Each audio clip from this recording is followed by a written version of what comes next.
Evelyn Stormcaller Seasong. Evelyn Seasong, they called me Stormcaller even then, though the name felt too grand for a girl who mostly scrubbed decks and tangled ropes. Our village of Ethelgard clung to the cliffs, a collection of clockwork towers powered by the rhythmic pulse of the tides. I wasn't a master tidebinder like my mother, not yet. I was clumsy, my voice often cracking when I tried to coax the waves, more likely to summon a splash than a surge.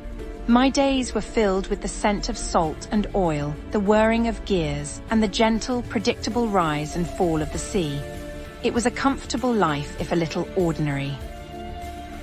The signal flare burst above the western horizon, a crimson tear in the twilight. Old Man Hemlock, the lighthouse keeper, bellowed the warning. A rogue current, unlike anything seen in decades, was tearing towards Ethelgard. It wasn't a natural current, he claimed, but a disruption, a flaw in the grand clockwork mechanism of the ocean itself. My mother, the tidebinder, was away, attending the annual AIart's conclave. The village elders turned to me, the only one with even a sliver of tidebinding ability left. Stormcaller, Elder Rowan said, his voice grave, you must try to redirect it. Fear coiled in my stomach. Redirect a rogue current? I could barely manage a gentle ripple. But I'm not ready, I stammered. My voice isn't strong enough, it's too dangerous. Elder Rowan's face was etched with worry. There's no one else, Evelyn. If that current hits Ethelgard, the clockwork towers will shatter and the village will be swept away. I wanted to refuse, to hide in my workshop and pretend I hadn't heard, but the thought of Ethelgard, my home, crumbling before my eyes was unbearable. Old Man Hemlock, despite being a gruff, solitary soul, became my unexpected mentor. He didn't offer soothing words or gentle encouragement. Instead, he spoke of the ocean as a complex machine, a vast network of gears and levers. Tidebinding isn't magic, girl, he rasped, pointing to the intricate workings of the lighthouse mechanism. It's understanding the machinery, feel the pulse of the tides, the rhythm of the currents. Your voice is a tuning fork meant to resonate with the ocean's own song. He showed me ancient charts, diagrams of underwater currents, and taught me breathing exercises to steady my voice. Standing on the cliffs, the wind whipping my hair around my face, I faced the churning chaos of the rogue current. It was a monstrous thing, a dark, swirling vortex threatening to engulf Ethelgard. This was no longer about clumsy practice or hesitant melodies. This was about survival. Taking a deep breath, I closed my eyes and focused on the rhythm of the tides, the whirring of the clockwork towers, the heartbeat of the ocean. Then I began to sing. The current resisted, pushing back against my voice with immense force. I found an ally in Kai, a young AIart who helped me amplify my voice using a network of resonating crystals. But we also drew the attention of Sealers, a bitter ex-tidebinder who believed the ocean's power should be controlled, not coaxed. He sabotaged Kai's crystals, forcing me to rely solely on my own strength. The struggle was exhausting, each note a battle against the current's relentless power. Sealers, driven by his obsession, had created a device to forcefully redirect the current, ignoring the delicate balance of the ocean. He planned to use it at the heart of the storm, a place known as the Abyssal Gear, a natural junction point for the underwater currents.